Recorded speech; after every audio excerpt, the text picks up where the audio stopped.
ஓம்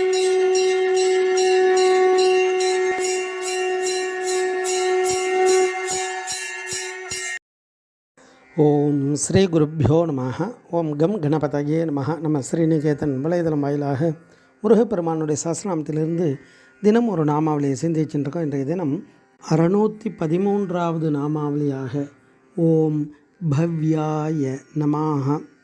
முருகப்பெருமான இந்த நாமாவளி எப்பொழுதும் இருப்பவருக்கு நமஸ்காரம் அப்படின்னு வர்ணிக்கிறது. அதாவது நல் விளைவாக மங்களகரமான சக்தியாக எப்பொழுதும் இருப்பவர் அப்படின்றது அர்த்தம். இறைவனுக்கு ஆதியற்றவர், அனாதின்னு அவருக்கு பேர் இல்லையா? அப்போ பரம்பொருள் ஆதியும் அந்தமும் மற்றவர், அவரை எப்பொழுதும் உள்ள வஸ்துவாக இருக்கக்கூடியவர்.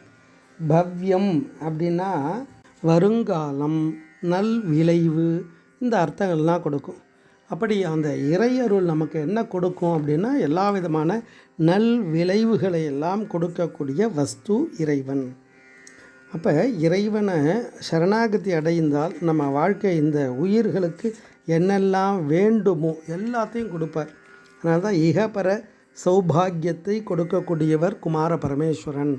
அவரை வழிபாடு செய்தால் வருங்காலம் எப்படி இருக்கும், எப்படி இருக்கணும் அப்படின்றதுனா அருணா சுவாமிகள் அழகாக கேட்பார். துன்பம் கொண்டு அங்கம் மெலிந்து அறநொந்து அன்பும் பண்பும் மறந்து ஒளி துஞ்சும் பெண் சஞ்சலம் என்பதில் அணுகாதே இன்பம் தந்து உம்பர் தொழும் பதகஞ்சம் நம் தஞ்சம் எனும்படி என்றென்றும் தொண்டு செய்யும்படி அருள்வாயே அப்படின்னு கேட்பார்.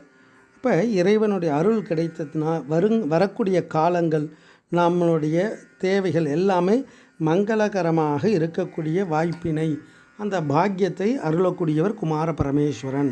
இந்த தத்துவத்தை தான் இறைவன் எப்பொழுதும் இருப்பவராக, மங்களகரமாக, மங்களமானவராக குமார பரமேஸ்வரன் வர்ணிக்கிறது இந்த நாமாவளி. ஓம் பவ்யாய நமஹ. ஸ்ரீ குருப்பியோ நமஹ. ஓம் சும் சுப்பிரமணியாய நமஹ.